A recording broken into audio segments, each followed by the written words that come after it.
Kami bawa korban ucapan syukur kami di siang hari ini kepadamu Tuhan Yesus.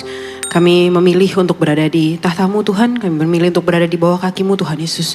Untuk menghadap-Mu Tuhan. Untuk menyatakan rasa syukur kami. Untuk menyatakan bahwa kami tidak bisa apa-apa tanpa Tuhan. Kami mengucap syukur buat anugerah-Mu. Kami mengucap syukur buat kehidupan yang Tuhan beri bagi setiap kami. Di siang hari ini Tuhan Yesus, kami mau rendahkan hati kami di hadapan-Mu Tuhan. Ajarlah kami Tuhan Yesus. Tegur, didik, bentuklah setiap kami ya Bapa. Agar sungguh hari demi hari hidup kami lebih lagi menyenangkan hatinya Tuhan. Berkenan di hadapan-Mu. Urapi hamba-Mu Tuhan. Biar bukan dengan nikmat hamba sebagai manusia hamba berkata-kata. Tapi sungguh biar Roh Kudus sendiri yang menerjemahkan isi hatinya Tuhan kepada setiap jemaat-Mu di tempat ini. Urapi dari bibir hamba-Mu Tuhan agar sungguh hanya firman yang murni. Agar apa yang hamba-Mu ucapkan, apa yang diterima dimengerti oleh jemaat-Mu. Tepat sama seperti apa yang Tuhan maksudkan untuk disampaikan. Kami mengundang hadirat Ruang Maha Kudus hadir memenuhi tempat ini. Kami undang Roh-Mu yang kudus hadir menguasai hati, jiwa, dan pikiran kami.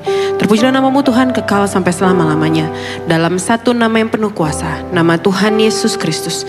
Kerinduanku Church. Sama-sama kita katakan, amin. Berikan tepuk tangan kemuliaan buat Tuhan kita. Silakan duduk kembali sister-sister semua yang dikasih oleh Tuhan Yesus.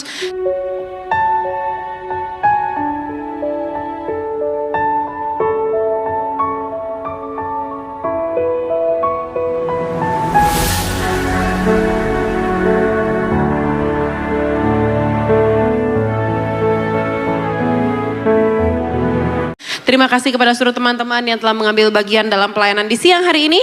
Terimalah salam dari mimbar yang kudus ini. Shalom Kerinduanku Church. Apa kabarnya sister semua sekalian di tempat ini? Luar biasa, haleluya, puji Tuhan, amin.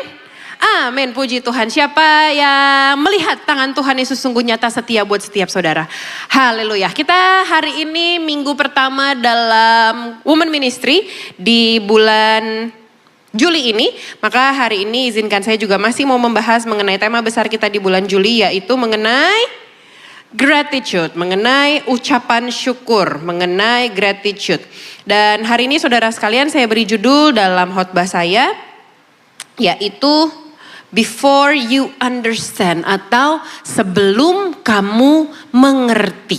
Sebelum kamu mengerti. Ide besarnya adalah bahwa kita harus terlebih dahulu mengucap syukur dalam segala keadaan. Seperti hari Minggu kemarin ayat dasar kebenaran firman Tuhan yang saya sampaikan dari 1 Tesalonika 5 ayat 8. Yaitu apa? Mengucap syukurlah dalam segala hal, dalam segala sesuatu. Sebab itulah yang dikehendaki Allah di dalam Kristus Yesus bagi kamu. Jadi kehendak Allah tuh apa sih? Banyak orang suka nanya, apa sih kehendak Allah sebenarnya? Bagaimana sih cara mengerti kehendak Allah?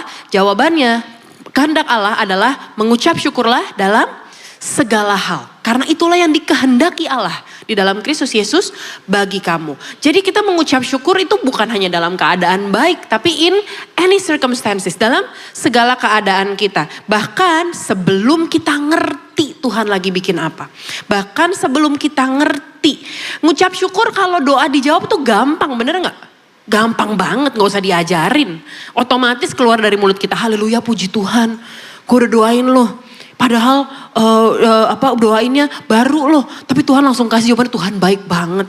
Ketika doa dijawab, ngucap syukur itu gampang, mudah. Ngucap syukur ketika lagi banyak kesempatan, lagi banyak pintu yang terbuka, mungkin dapat job offer, dapat business offer, mungkin ketika dapat banyak kesempatan yang baik juga gampang mengucap syukur. Tapi gimana? Karena pada kenyataannya banyak seringkali terjadi kenyataan hidup itu nggak seperti apa yang kita minta. Nggak seperti apa yang kita doakan. Gimana kalau yang kita lihat malah hal-hal yang nggak adil gitu? Gimana kalau kita lihat malah hal-hal yang nggak benar? Yang gak sesuai apa yang kita mau, yang nyakitin hatinya kita, yang baik-baik, yang kelihatannya jahat, yang kelihatannya gak adil malah menang gitu. Malah kok kayaknya hidupnya baik-baik aja ya dia ya. Padahal dia jahat loh, kok kayak dia tenang-tenang aja ya. Padahal dia licik loh, tapi kok dia diberkatin ya. Gimana kalau misalnya semua bertolak belakang sama idealnya dunia di kepala kita tuh seperti apa. Kita hari ini mau belajar dari satu tokoh di Alkitab. Yang namanya, dia adalah seorang nabi, yang namanya juga menjadi salah satu kitab di Perjanjian Lama. Pasalnya, kitab ini nggak terlalu panjang, cuma ada 3 pasal. Namanya Habakuk. Habakuk namanya. Habakuk siapa ayo? Banyak orang gak familiar ya nama Habakuk ya. Kita baca yuk, pertama dari Habakuk 1 ayat 2 dan 3. Berapa lama lagi Tuhan aku berteriak tetapi tidak kau dengar. Aku berseru kepadamu penindasan, tetapi tidak kau tolong. Mengapa engkau memperlihatkan kepadaku kejahatan, sehingga aku memandang kelaliman? Ya, aniaya dan kekerasan ada di depan mataku, perbantahan dan pertikaian terjadi. Latar belakang dari kitab Habakuk ini adalah Habakuk itu hidup di masa yang sangat gelap. Di masa yang tidak menyenangkan. Untuk siapa? Untuk kerajaan Yehuda, untuk bangsa Yehuda. Bangsa Yehuda pada masa Habakuk menulis ini sedang mengalami kemerosotan moral. Dia ditindas oleh Babel, kalau saya nggak salah. Ditindas oleh Babel. Kekerasan di mana-mana, merajalela. Orang benar tertindas. Orang yang sungguh-sungguh hidup orang benar malah mengalami kejadian yang gak enak, yang tidak menyenangkan dalam hidupnya. Lalu kemudian yang jahat kelihatan berhasil. Tapi saudara, kalau kita baca satu kitab ini secara utuh, hanya 3 pasal, Habakuk 1, 2, dan 3. Kalau kita baca kitab ini secara utuh, ada sesuatu yang menarik. Karena kenapa? Kitab Habakuk 1, isinya diawali dengan keluhan. Keluhannya Habakuk meratap kepada Tuhan. Buktinya dibuka dengan ini. Ini pembukaan loh, ayat 2. Mengapa? Berapa lama lagi Tuhan aku berteriak tapi tidak kau dengar? Habakuk mengeluh. Diawali dengan keluhan, tapi diakhiri dengan nyanyian syukur. Nanti kita akan lihat bagaimana perubahannya. Habakuk 1, Habakuk 2, dan Habakuk 3. Nah, yang bikin tone, yang bikin nada, vibes dari kitab ini berubah, dari kitab Habakuk ini berubah, bukan karena situasi Yehudanya berubah. Enggak, kalau saudara baca sampai akhir, situasinya masih belum berubah. Situasinya Yehuda masih tidak berubah. Tapi yang berubah adalah bagaimana cara pandang Habakuk kepada Allah. Ucapan syukur lahir dari iman kepada Allah yang baik. Makanya khotbah saya hari Minggu kemarin saya sempat nanya gini. Tuhan seperti apa yang kamu percaya? What kind of God that you believe in? Ada orang yang percaya Tuhannya baik dan hanya mengabulkan doa dan permohonannya. Ada yang percaya Tuhannya adalah Tuhan yang penyembuh. Ada yang percaya Tuhan adalah Tuhan yang memberkati. Salah nggak? Enggak. Tapi kita harus melihat Tuhan secara gambaran yang utuh. Dia bukan hanya penyembuh, dia bukan hanya juru selamat, dia bukan hanya yang sahabat sejatinya kita, tapi dia atas segalanya, dia adalah Tuhan yang berdaulat, yang berkuasa. Ucapan syukur lahir dari iman kepada Allah dan kita percaya bahwa Allah itu baik. Apapun keadaan kita, sekalipun saat ini kita belum mengerti, ucapan syukur lahir dan hanya bisa lahir dari iman kepada Allah yang baik. Jadi ide besarnya begini, dasarnya apa? Kalau kita mau mengucap syukur, ucapan syukur itu adalah produk dari iman. Buah dari iman. Karena kenapa? Karena sering kali terjadi kenyataan hidup tuh gak baik-baik aja. Tapi bagaimana cara kita mengucap syukur? Karena kita punya iman bahwa Allah yang kita sembah, Allah yang kepadanya tujuan dari ucapan syukur kita adalah Allah yang baik. Sampai sini ngerti maksud saya ya? Amin, puji Tuhan. Dalam ucapan syukur sebenarnya ada hal-hal yang indah. Ada hal-hal tuh yang mahal gitu. Yang mahal tuh dalam artian gini. Yang kita tuh, saudara tahu kan kalau ada sebuah pelajaran yang mahal dalam hidup, biasanya kita dapetin lewat keadaan yang gak enak. Lewat kejadian yang gak enak. Baru kita dapat pelajaran itu mahal gitu. Misalnya, saudara misalnya punya sahabat baik, sahabat yang sedekat nadi gitu. Tiba-tiba saudara percaya banget sama dia, tiba-tiba dia mengkhianatimu. Kita kan suka bilang gitu ya, mahal banget pelajaran ini. Gue gak boleh terlalu percaya banget sama orang. Gue dapetin pelajaran ini mahal banget harganya, gitu ya, ngerti ya. Nah hari ini saya mau ngajar sama saudara, dalam ucapan syukur ada hal-hal yang indah dan mahal, yang tersembunyi, yang baru akan unlock kalau kita mau dan rela untuk mengucap syukur. Yang pertama apa itu? Kita akan melihat, kita akan belajar bahwa janji Allah lebih besar daripada penjelasannya. Habakuk 1 ayat yang kedua, kembali kita baca. Habakuk 1 ayat yang kedua. Berapa lama lagi Tuhan aku berteriak tetapi tidak kau dengar. Aku berseru kepadamu penindasan tetapi tidak kau tolong. Saudara bayangin gak keadaannya Habakuk? Dia lihat keadaan di sekitarnya, bangsanya ditindas, dijajah, ketidakadilan merajalela, orang-orang disiksa, hidup dalam tekanan. Dia cari jalan yang benar loh. Dia cari jalan yang benar. Caranya apa? Dia berteriak kepada Tuhan. Dia berdoa kepada Tuhan. He's doing the right thing. He did the right thing. Dia berseru kepada Tuhan. Dia berseru, Tuhan ini ada penindasan loh. Tuhan ini gak adil loh. Tuhan kok Tuhan biarin sih? Terus dia bilang apa? Tetapi tidak kau tolong. Saya mau tanya deh sama saudara. Habakuk tuh datang ke Tuhan dengan sikap yang manusiawi banget gitu. Pertanyaan yang manusiawi banget. Saya yakin saya. Pasti saudara pernah ada satu momen dalam hidupmu yang ngomong mirip-mirip kayak Habakuk gini. Berapa lama lagi Tuhan? Sampai kapan Tuhan aku harus menderita kayak begini? Sampai kapan Tuhan aku harus nangis terus? Tuhan denger aku gak sih? Tuhan lihat gak sih? Ini kan gampang buat Tuhan. Tapi kenapa Tuhan gak ngulurin tangannya buat nolong aku? Berapa lama lagi harus aku tahan ini Tuhan? Berapa lama lagi aku harus berdoa terus kayak gini Tuhan? Kita gak mempertanyakan keberadaan Tuhan sih. Buktinya apa? Buktinya kita tetap doa sama Tuhan. Kita berdoa sama Tuhan karena kita percaya Tuhan ada, benar gak? Kita tetap doa sama Tuhan karena kita percaya Tuhan dengar kok, Tuhan ada kok, Tuhan sanggup kok. Kita tidak mempertanyakan keberadaan Tuhan, tapi kita mempertanyakan caranya Tuhan bekerja. Seolah-olah as if Tuhan gak tahu caranya menolong kita. Kita gak mempertanyakan keberadaan Tuhan. Kita percaya Tuhan baik, iya Tuhan baik.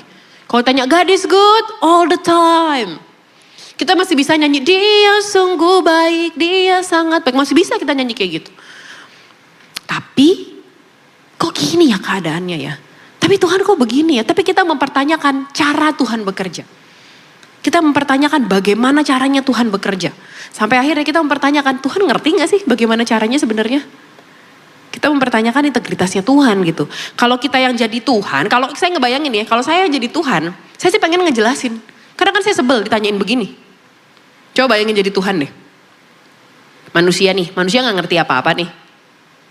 Terus kita jadi Tuhan, coba saudara bayangin saudara jadi Tuhan deh. Terus ada manusia nanya, berapa lama lagi Tuhan aku berteriak tapi engkau gak dengar. Aku berteriak perindasan tapi Tuhan gak tolong. Kalau saya jadi Tuhan saya akan jelasin. Gini loh Habakuk. Aku tuh lagi begini, bisa sabar dikit gak sih? Kalau saya jadi Tuhan. Kita pengen jelasin semuanya. Kenapa orang jahat dibiarin, kenapa doa belum dijawab, kenapa penderitaan masih kita izinkan terjadi. Tapi Tuhan gak lakuin itu. Saudara mau tahu gak jawaban Tuhan apa? Ketika dalam keluh kesahnya Habakuk ini. Mau tahu gak jawaban Tuhan apa? Habakuk 1 ayat yang kelima. Lihatlah di antara bangsa-bangsa dan perhatikanlah. Jadilah heran dan tercengang-cengang. Sebab aku melakukan suatu pekerjaan dalam zamanmu yang tidak akan kamu percayai jika diceritakan. Itu jawaban Tuhan. Jawaban dari pertanyaan Habakuk yang tadi. Dengan kata lain Tuhan tuh mau bilang kayak gini loh. Kayak mau bilang gini, ini bahasa saya nih ya. Kamu tuh udah gak perlu tahu apa yang lagi aku kerjakan. Kamu cuma cukup perlu tahu bahwa aku bekerja untuk kamu. Kayak Tuhan mau bilang gini, udah deh kamu kalau dijelasin juga kamu gak bakalan percaya. Mau aku ngomong berbusa juga kamu gak bakalan percaya. Yang penting sekarang kamu gak perlu tahu apa yang sedang aku kerjakan. Tapi yang perlu kamu tahu, yang perlu kamu percaya bahwa aku tetap bekerja untuk kamu. That's it. Janji Tuhan lebih besar daripada penjelasannya. Apa sih bedanya penjelasan dan janji? Penjelasan memuaskan rasa ingin tahu. Penjelasan itu memuaskan rasa ingin tahu. Kita guru, kita kuliah, dosen ngejelasin, guru ngejelasin. Untuk memuaskan rasa ingin tahunya kita. Saya jelasin sama saudara mengenai sesuatu karena saudara nanya.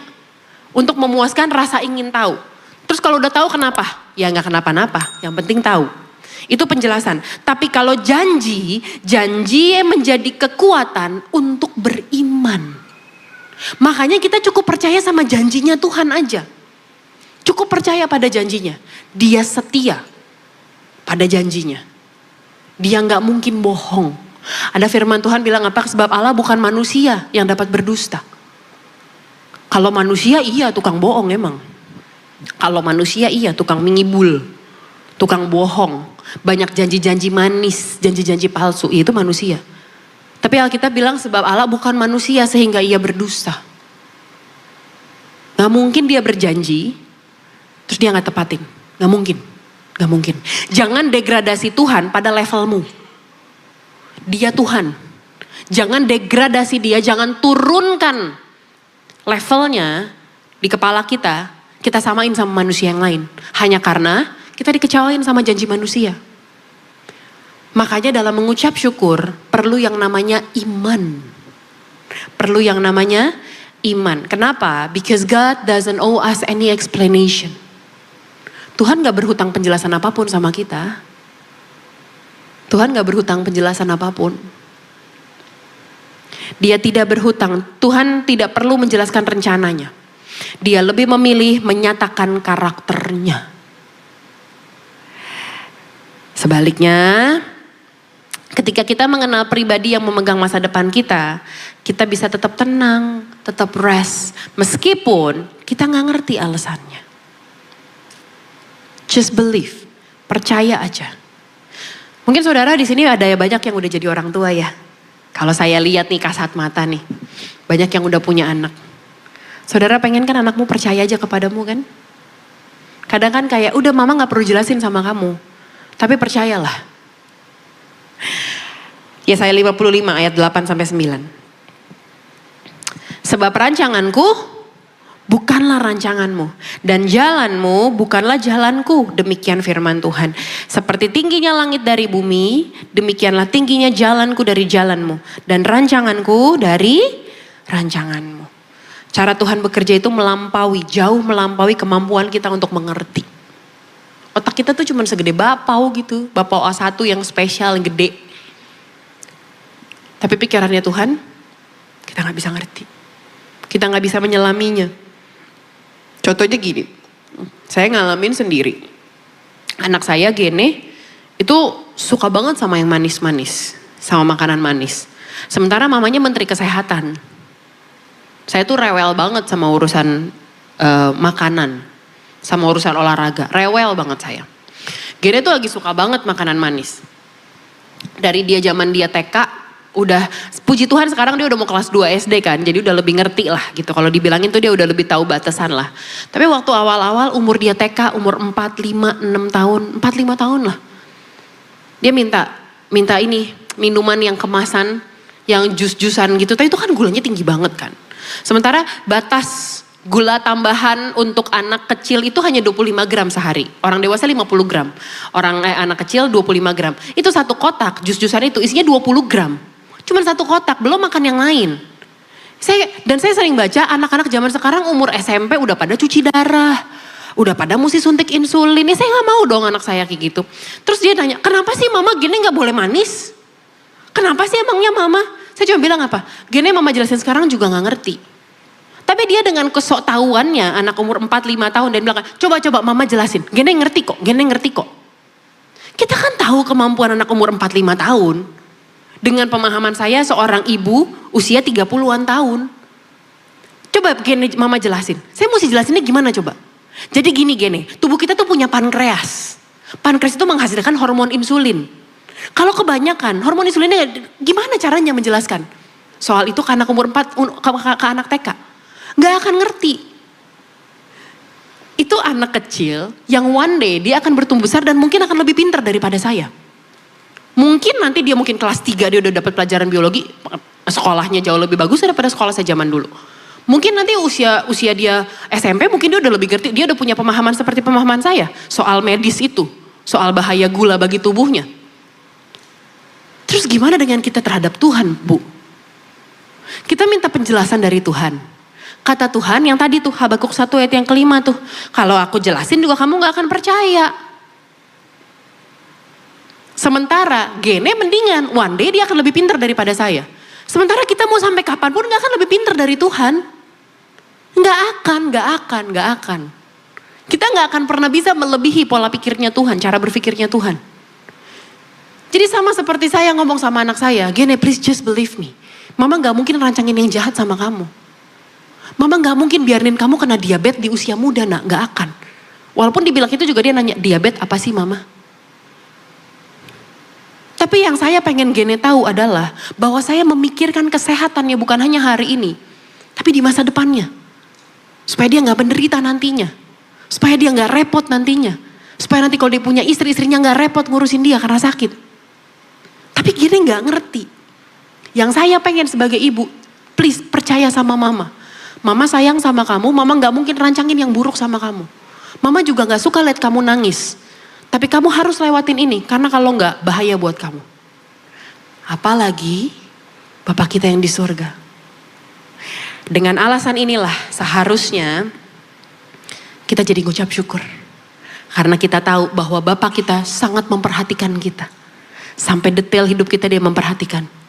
Ngucap syukurlah, karena nggak apa-apa kita nggak ngerti, yang penting Tuhan ngerti.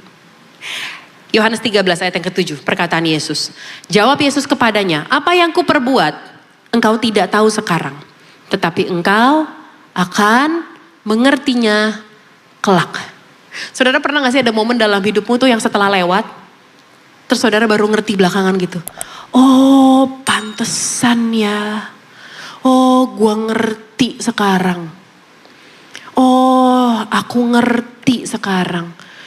Kenapa aku dipisahin dari teman-teman yang itu. Aku ngerti sekarang. Kenapa Tuhan biarinin aku ngelewatin masa duka. Aku ngerti sekarang. Kamu akan mengertinya kelak. Gratitude is an act of faith. Ucapan syukur adalah perbuatan iman. Kita belum ngerti semuanya, kita belum tahu endingnya kayak apa. Kita masih punya banyak pertanyaan, tapi kita memutuskan untuk tetap percaya kepada Tuhan. Memutuskan untuk mulut kita hanya mengucapkan hal yang baik. Tidak mengutuk Tuhan, tidak mempertanyakan rancangannya Tuhan. It's an act of faith. Syukur adalah tanda bahwa kita memilih mempercayai pribadi Allah sebelum kita memahami pekerjaannya. Saya suka bilang gini kan, kalau saudara masih belum bisa lihat tangannya, please jangan pernah meragukan hatinya. Jangan pernah meragukan karakternya, cintanya kepadamu. Yang kedua, poin yang kedua. Apa hal yang akan kita dapatkan ketika kita mau dan rela mengucap syukur? Yang kedua, kita akan mengerti bahwa pemeliharaan Allah lebih besar daripada yang terlihat. Kita lanjut dulu, kita kembali kepada Habakuk. Di pasal 1, kalau saudara baca, isinya adalah Habakuk berbicara. Habakuk yang ngomong sama Tuhan. Habakuk menyatakan keluhannya, menyatakan komplainnya, menyatakan kayak pertanyaan-pertanyaan yang diajukan kepada Tuhan. Tapi dalam pasal yang kedua, Habakuk kemudian naik ke atas menara pengintai.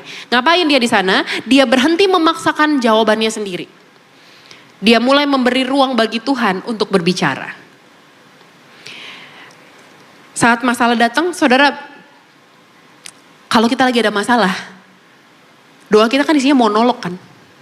Kita terus yang ngomong sama Tuhan. Kita ceritain, gak salah, gak salah. Bener kok, untuk curhat sama Tuhan tuh bener kok. Paling bener malah. Daripada curhat sama manusia kan, ntar diomongin, dijadiin status di WA-nya, diomongin, diceritain, digosipin. Curhat sama Tuhan tuh udah paling enak. Udah paling enak deh. Tapi ketika masalah datang, doa kita isinya tuh monolog. Kita doang yang ngomong, bukan dialog. Kita datang sama Tuhan dengan list pertanyaan-pertanyaan kita. Kita datang sama Tuhan dengan list pertanyaan kita, terus kita ambil kesimpulan sendiri. Kita gak kasih ruang Tuhan untuk bicara. Doa kita isinya kita ngeluh sama Tuhan. Tuhan ya begini. Tapi gimana dong Tuhan, tolong aku dong Tuhan. Tapi aku sakit banget Tuhan, tapi dia jahat banget bla bla bla bla bla bla bla. Terima kasih Tuhan Yesus, dalam nama Tuhan Yesus, amin. Kita gak kasih kesempatan Tuhan untuk speak to ourselves, to our heart, to our soul. Kita ambil kesimpulan sendiri.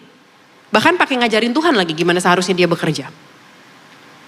Kita ngasih tahu, kita seolah-olah kayak kita beriman gitu. Aku percaya Tuhan pasti memberkati aku. Tuhan kirim orang. Dia akan memberikan kepadaku lebih daripada yang aku mau. Kayaknya iman kan. Tapi kayak kita sebenarnya lagi ngajarin Tuhan gitu. Begini loh Tuhan, cara nolong aku tuh yang aku mau kayak begini. Harus begini ya Tuhan ya. Selama ini Habakuk tuh berpikir bahwa Tuhan diem. Tuhan membiarkan. Padahal iman, faith is not only seen when you're talking to God. It's also seen when you're listening to God. Iman itu bukan hanya bicara, bukan hanya kelihatan pada saat bagaimana kita ngomong sama Tuhan. Kita berpikir iman itu sebatas dalam doa, ya kan? Doa kita tuh, aku percaya, aku imani. Kita berpikir, disinilah imanku. Iman sebesar biji sesawi dapat memindahkan gunung. Iman. Kita pikir iman hanya kelihatan pada saat kita ngomong sama Tuhan. Saat kita istilahnya mengklaim hak-hak kita kepada Tuhan. Iman. Pasti sembuh dalam nama Yesus. Pasti ini. Tapi iman juga kelihatan. Terlebih lagi iman kelihatan. Di saat kita mau duduk dan mendengarkan Tuhan ngomong. Karena kenapa? Karena manusia cenderung pengen pegang kendali. Karena manusia cenderung pengen tahu semuanya. Karena manusia cenderung pengen gini loh. Ya udah kalau lo nggak bisa gue deh. Ya udah kalau lo lama gue kerjain sendiri deh. It's okay, nggak apa-apa. Iman kepada Tuhan juga kelihatan di saat kita mau duduk dan mau dengar Tuhan tuh ngomong apa. Tuhan pengen apa sih? Tuhan lagi bikin apa sih? Tuhan punya rencana apa sih? Itu iman. Itu juga iman. Nah, kembali ke Habakuk. Tuhan kemudian membuka tirai yang selama ini nggak bisa dilihat sama Habakuk. Yang Habakuk tahu Yehuda rusak, Yehuda hancur. Babelnya makin kuat. Yang dia nggak tahu, Tuhan lagi bekerja di balik layar. Mengatur the history. Mengatur jalannya cerita. Babel, pada masa itu Babel tidak di luar kendalinya Tuhan. Enggak. Habakuk pikir, penindasan. Tapi Tuhan gak tolong. Habakuk pikir, Babel di luar kendalinya Tuhan. Babel di luar penglihatannya Tuhan. Habakuk pikir Tuhan gak tahu mengenai Babel. No, Babel ada dalam kendalinya Tuhan. Babel cuma alat yang dipakai Tuhan karena ujung-ujungnya akan dihakimi sama Tuhan. Selama ini Habakuk kirain Tuhan diem aja padahal Tuhan bekerja di balik layar. Inilah makna pemeliharaan Allah. Inilah makna penyertaan Allah. Yaitu apa? Yaitu bahwa tidak ada satu hal pun dalam hidup kita yang di luar kendalinya Allah. Itu pemeliharaan Allah. Tidak ada satu hal pun yang di luar kendalinya Allah. Saya ulang sekali lagi. Tidak ada satu hal pun yang di luar kendalinya Allah. Semua berada di bawah kendalinya Allah. Semua. Not a single thing yang di luar kendalinya Allah. Tidak ada satu hal pun yang Allah nggak tahu. Yang Allah miss. Yang Allah skip. Nggak ada. God is the best director. Saudara sebutin deh nama saudara-saudara hebat. Mungkin saudara kalau tanya siapa saudara hebat, mungkin saudara berpikir Hanung Bramantyo gitu. Kalau di luar negeri mungkin saudara berpikir Steven Spielberg. Mungkin saudara berpikir James Cameron. Saudara Titanic, Avatar gitu kan. Tapi dalam hidup kita ada satu saudara yang paling hebat. Namanya Yesus. Tuhan kita, Allah kita. Dia sutradara yang terbaik. Kenapa? Dia udah tahu the whole story. Dia bukan hanya sutradara, dia penulis ceritanya, penulis naskahnya. Jadi dia tuh tahu larinya kemana, bab ini larinya kemana, ada plot twist di mana. Yang jahat pertama kelihatan menang dulu, tapi kemudian pahlawannya munculnya belakangan. Jagoannya muncul belakangan. Terus kemudian apa? Oh tiba-tiba ada yang konspirasi di sebelah sini. Oh muncul tokoh baru di sini. Dia yang tulis, dia yang direct. Kita siapa? Kita cuma aktornya. Aktor yang kita tuh gak dikasih the whole script. Gak dikasih the whole script. Saudaranya cuma bilang, ya udah kita hari ini take scene 123 ya. Kita take. Jalanin. Tapi dia yang tahu jalan ceritanya. Tapi kembali lagi ke poin yang pertama. Sama Tuhan gak ada set ending. Gak ada. Sama Tuhan gak ada set ending. Sama Tuhan pasti happy ending. Walaupun di tengah-tengah kayaknya alurnya kusut gitu. Gak ngerti gitu. Kok begini sih, kok begini sih, kok begini sih, kok begini sih, kok begini sih. Bahkan mungkin ada masa-masa tuh kalau kita nonton film di tengah-tengah kita ketiduran. Karena apa? Karena bosen. Padahal kita gak tahu bahwa sutradaranya lagi ngejahit cerita. Lagi ngebangun karakternya. Ada dalam film tuh istilahnya character development. Perubahan karakter si aktornya. Dari pertama muncul konflik sampai di penyelesaiannya. Ini kita lihat ya, wow keren nih tokoh utamanya nih. Tengah-tengah mungkin kita kayak bosen ya, gini-gini aja nih. Capek ya, matiin aja kali ya, you know what I mean? Udahan aja kali ya, nyerah aja kali ya. Kita berpikir kita pengen matiin aja tuh TV, remote-nya. Kalau nonton bioskop kita berpikir keluar aja lah ya, cabut aja. Cabut aja dari pernikahan inilah. Ngaku apa nih bosen begini, gak jelas, endingnya gak jelas. Makanya perlu iman untuk percaya bahwa sama Tuhan, pasti happy ending. Gak mungkin sad ending. Amin. Adrian Rogers bilang gini. The mills of God grind slowly. But they grind exceedingly fine. Tahu gak? Ini tuh kayak bahasa kopi gitu. Biji kopi kan di grind, apa sih istilahnya? Ditumbuk gitu. Ditumbuk, dihalusin. Grindernya Tuhan mungkin pelan. Lama gitu. Tapi satu hal yang pasti, hasil tumbukannya pasti bagus banget. Halus, fine. Exceedingly fine. Lebih daripada bagus. Melebihi dari standar gitu. Makanya Roma 8:28 bilang apa? Kita tahu sekarang bahwa Allah turut bekerja dalam segala sesuatu. Paulus gak bilang Allah turut bekerja dalam keadaan baik saja. Tapi dia turut bekerja dalam segala sesuatu. In every season, in every circumstances. Dan inilah yang menjadi, apa ya istilahnya ya? Solid foundation. Dasar yang kuat untuk kita mengucap syukur. Karena kenapa? Karena Allah terus bekerja, tetap bekerja untuk mendatangkan kebaikan buat kita. Amin. Ucap syukurlah Bu. Angkat kepalamu, tarik bibirmu dan tersenyumlah. Ucap syukurlah. Karena sekalipun kita gak lihat, tapi dia tetap bekerja di balik layar. Sekalipun kita gak tahu endingnya apa, tapi he's still working. He's still working. Mendatangkan kebaikan buat kita. Ending-endingnya pasti happy ending. Ucap syukurlah dari sekarang. Yang ketiga yang terakhir. Ketiga yang terakhir, dalam rela, mau dan rela mengucap syukur, kita akan belajar bahwa Allah tidak berubah sekalipun keadaan berubah. Di pasal pertama kita lihat Habakuk dipenuhi dengan pertanyaan. Tonton musik boleh siap-siap yuk. Di pasal pertama tadi kalau kita baca, Habakuk penuh dengan pertanyaan, full of questions, komplain sama Tuhan, mengeluh, menyatakan keluhannya, menyatakan berbagai pertanyaannya kepada Tuhan. Di pasal yang kedua, kita melihat Habakuk belajar untuk menunggu. Nunggu Tuhan ngomong, nunggu Tuhan bekerja, nunggu Tuhan bertindak. Ada pause di situ, ada restnya di situ. Diem dulu, diem. Di pasal yang ketiga, kita lihat Habakuk mulai menyembah. Saudara di pasal ketiga saudara tidak melihat tiba-tiba Tuhan menunggang balikan Babel gitu. Saudara gak melihat keadaan itu berubah. No, yang saudara lihat berubah adalah Habakuknya. Habakuk di pasal yang ketiga mulai menyembah kepada Tuhan. Padahal gak ada mujizat yang terjadi di antara pasal 2 dan pasal 3. Saudara baca nanti lengkapnya di rumah ya, Habakuk 1 sampai ke 3. Bangsa Babel belum dihancurkan. Yehuda belum dipulihkan. Situasinya belum berubah. Situasi politiknya masih kacau, masih dalam penindasan. Ekonominya belum membaik. Doanya Habakuk belum dijawab seperti apa yang dia minta, seperti apa yang dia harapkan. Tapi ada satu hal yang berubah. Habakuk himself. Habakuknya sendiri yang berubah. Kita tuh suka tawar-tawaran sama Tuhan gini. Tuhan, aku mau berubah. Aku mau berubah kok. Tapi Tuhan jawab dulu. Tapi Tuhan kasih dulu. Iya aku pelayanan, tapi Tuhan sembuhin dulu. Iya aku ngasih, aku tolong orang. Aku bantu gereja. Tapi Tuhan pulihin dulu.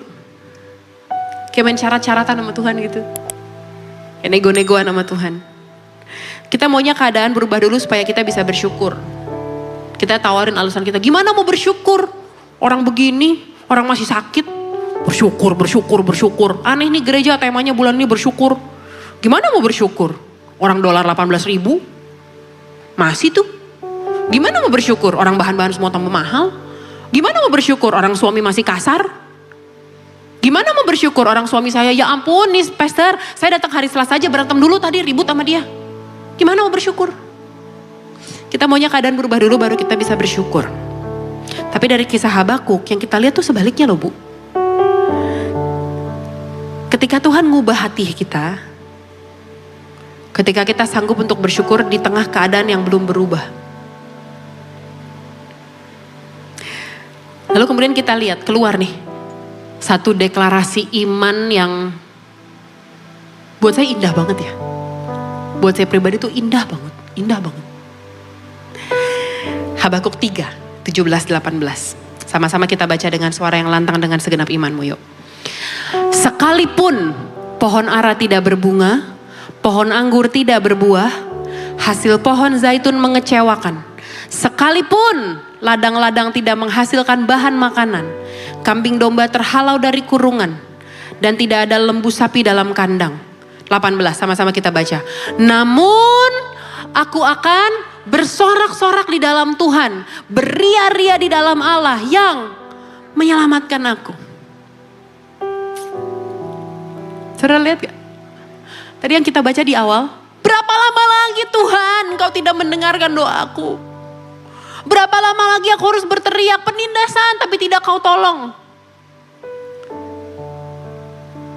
Diakhiri dengan sekalipun keadaan gak berubah, namun aku akan bersorak-sorak dalam Tuhan, beria-ria dalam Allah yang menyelamatkan aku. Penyelamatannya udah datang belum buat bangsa Yehuda? Belum. Tapi Habakuk bisa bilang beria-ria dalam Allah yang menyelamatkan aku. Ucapan syukurnya duluan. Walaupun janji penyelamatannya belum dia lihat dan dia belum tahu kapan. Tapi dengan iman dia bilang, aku akan bersorak-sorak. Aku akan beria-ria dalam Tuhan. Karena Tuhan pasti akan menyelamatkan aku. Karena Tuhan pasti akan menolong aku. Kalau kita baca ayat 17 lagi deh. Coba mundur 17. Sekalipun pohon ara, ayat 17 tadi. No, mundur. Ayat 17. Nah, sekalipun pohon ara tidak berbunga, pohon anggur tidak berbuah, sekalipun pohon hasil zaitun mengecewakan, sekalipun ladang-ladang tidak menghasilkan, kambing domba terhalau dari kurungan, tidak ada lembu sapi dalam kandang. Buat kita mungkin hal ini terdengar biasa gitu. Kita gak ngerti. Kita cuma berpikir kayak Habakuk lagi duduk di taman ngelihat pohon ara, oh gak ada bunganya, kering gitu. No. Ini punya makna yang dalam saudara. Kenapa? Karena gini, bagi orang Yehuda itu berarti kehancuran total. Berarti bencana deh, bencana hancur, ngaco. Kenapa? Karena pohon ara adalah gambaran makanan. Dari buah ara, gambaran makanan. Pohon anggur itu lambang sukacita. Kalau saudara baca di Alkitab, anggur itu lambang sukacita. Kayak mereka minum anggur dan mereka berpesta, dalam pesta mereka minum anggur, itu lambang sukacita. Pohon ara lambang makanan. Pohon ara adalah makanan, pohon anggur melambangkan sukacita. Pohon zaitun menghasilkan apa? Menghasilkan minyak untuk memasak. Dari minyaknya, minyak zaitun.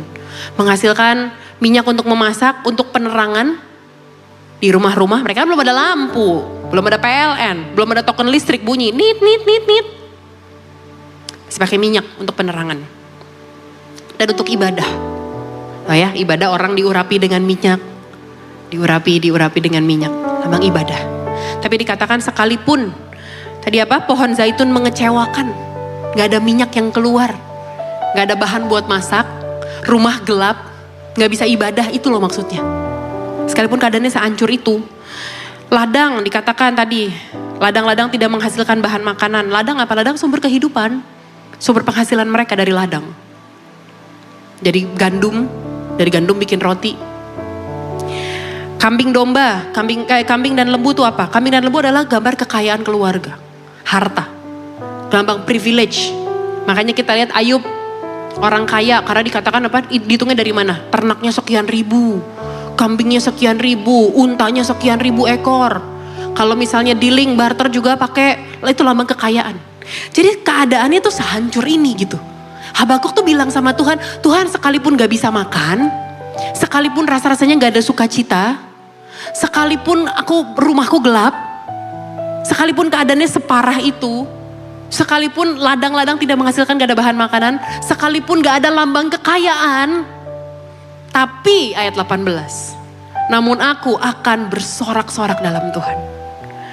Beria-ria dalam Allah yang menyelamatkan aku. Makanya ketika kita ngerti konteksnya, ayat ini jadi lebih solid. Jadi lebih solid, karena kita jadi lebih ngerti. Sukacitanya Habakuk berpindah dari takaran harta dan kenyamanan dunia dan keamanan dunia berubah jadi kepada Tuhan.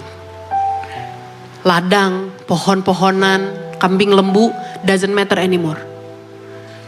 Yang penting Tuhan pasti menyelamatkan. Tuhan pasti menyelamatkan. Dulu bergantung dari apa yang terjadi. Sekarang bergantung pada siapa Allah itu. Allah yang menyelamatkan, Allah yang baik.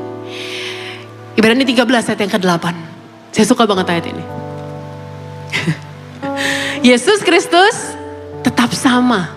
Baik kemarin, hari ini, sampai selama-lamanya. Kita sering nyanyi tuh lagu-lagu yang begitu. Dahulu, sekarang, selama-lamanya tiada berubah. Yesus Kristus tetap sama. Dulu, sekarang, sampai selama-lamanya. Gak berubah. Dia tidak berubah. Makanya kita lihat dari Habakuk, pada akhirnya dia menyadari sesuatu. Selama ini dia menikmati berkat-berkat Allah. Tapi sekarang dia menemukan bahwa Allah sendiri lebih berharga daripada berkatnya. Yesus lebih dari cukup. Mengucap syukurlah karena engkau punya Yesus. Mengucap syukurlah karena engkau punya Yesus. Jangan iri lihat orang dunia, orang jahat yang kelihatannya dari takaran manusia hidupnya lebih baik. Karena setidaknya kau punya Yesus. Dan Jesus is more than enough. Lebih dari cukup.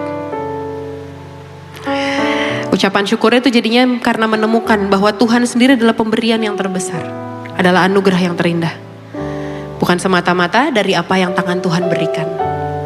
Selama kamu punya Yesus, kan semua yang Yesus punya jadi milikmu. Selama punya Yesus. Selama punya Yesus. Tapi ingat, jangan transaksional sama Tuhan. Jangan berpikir, Tuhan kan aku udah percaya Tuhan nih. Mana berkatnya? Saudara mau gak anakmu kayak gitu? Makan aku kan udah diem di rumah nih. Mana jajannya? Kau pengen anakmu secure dalam rumah. Karena tahu ada papa mamanya kan? Bahwa selama papa mamanya ada di rumah itu, semua kebutuhan anak itu pasti di-provide. Pasti dipenuhin.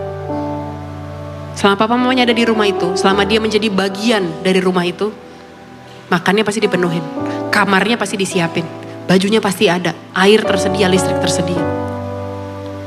Ini bukan khotbah mengenai kemakmuran, enggak. Ini bicara mengenai sekalipun belum ngerti keadaannya, sekalipun keadaannya belum berubah, mengucap syukurlah. Saya tahu gak mudah, saya tahu gak mudah. Kalau mudah mah hadiahnya piring cantik bu, sama payu. Jesus is your reward. Ketika keadaan tidak lagi memberi alasan untuk bersuka cita, karakter Allah tetap memberi alasan untuk bersyukur. Amin. Ketika keadaan tidak lagi memberi alasan untuk bersuka cita, karakter Allah tetap memberi alasan untuk bersyukur. Kita tutup Alkitab kita nyanyi sembah Tuhan yuk.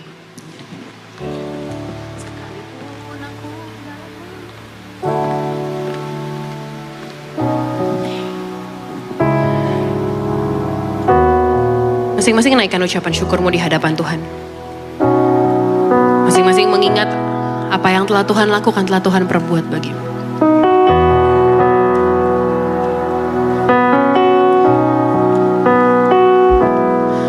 Sekalipun aku dalam lembah kelam, ku tak takut sebab kau besertaku. Sekalipun badai topan datang menerpa, ku tak gentar sebab kau di sisiku. Sekali lagi kerinduanku sister. Sekalipun aku dalam lembah kelam, ku tak takut sebab kau besertaku. Sekalipun ada badai, sekalipun topan datang menerpa, ku tak gentar sebab kau di sisiku. Angkat kedua tanganmu, katakan aku percaya. Aku percaya berkat-Mu atasku melimpah, kebajikan, kemurahan selalu mengikutiku. Ku puji, ku sembah.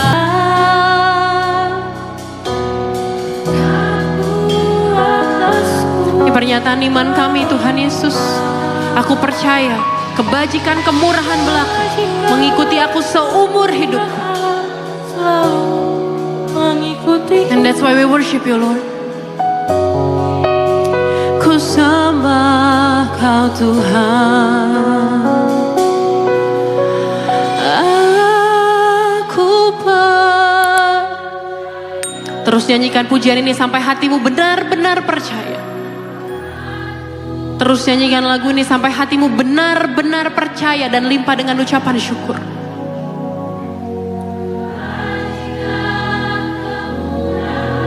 Selalu mengikutiku, ku puji, ku sembah Kau Tuhan. Sekali kita angkat pujian dari awal dengan lembut yuk. Sekalipun